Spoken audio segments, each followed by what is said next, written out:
بتائیے گا ملک کی صورتحال اپوزیشن جماعتوں نے مطالبے پیش کرنا شروع کر دیے ہیں اور حکومتی اتحاد میں دراڑ نظر آ رہی ہے کھل کے، تو ایسی صورتحال میں اگر اپوزیشن جماعتیں تحریک عدم اعتماد لاتی ہیں تو آپ وزیر اعظم متبادل عمران خان کا کس کو دیکھ رہے ہیں، کیا پی ٹی آئی سے یا پی ایم ایل این سے؟ دیکھیں،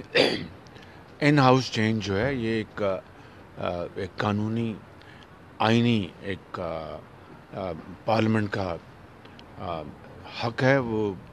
جب بھی چاہے اس کو استعمال وہ کر سکتی ہے، اس میں کوئی اس میں دو رائے نہیں ہے۔ اور پاکستان کی جو اس وقت صورتحال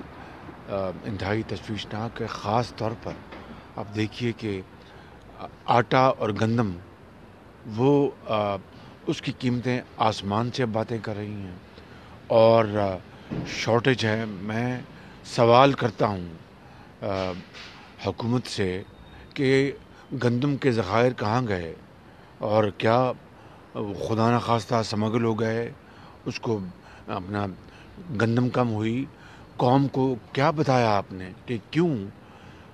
70 سالہ تاریخ میں سب سے زیادہ قیمت آج آٹے کی ہے؟ تو اگر ان ہاؤس چینج کی اگر کوئی بات ہوتی ہے تو نہ وہ غیر قانونی بات ہے، نہ وہ غیر سیاسی بات ہے۔ میاں صاحب، حکومتی وزراء ٹی وی پہ بیٹھ کے پھر کہنا شروع ہو گئے ہیں کہ آپ کے خلاف مزید کیس کھلنے جا رہے ہیں، زلفی بخاری کو کلین چٹ دی جا رہی ہے۔ یہ دیکھنا، یہ نیب اور نیازی گٹھ جوڑ کا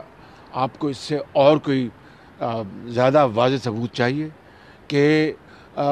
اس سے قبل کہ کوئی نیا من گھڑت جو گھڑا ہوا ریفرنڈم میرے خلاف یا میری بھتیجی کے خلاف، وہ جو آج ٹی وی پہ وزراء کہہ رہے تھے، یعنی نیب نے ابھی تک کوئی لفظ نہیں کہا، وہ ضرور وہ لے کے آئیں، بڑی شوق، یہ بھی شوق پورا کر لے نیب، لیکن وزراء کا یہ بیان دینا کہ ریفرنڈم نئے آ رہے ہیں، تو نیب نیازی گٹھ جوڑ جو ہے، جو ان ہولی الائنس ہے، اس سے بڑا اور ثبوت قوم کو کیا چاہیے؟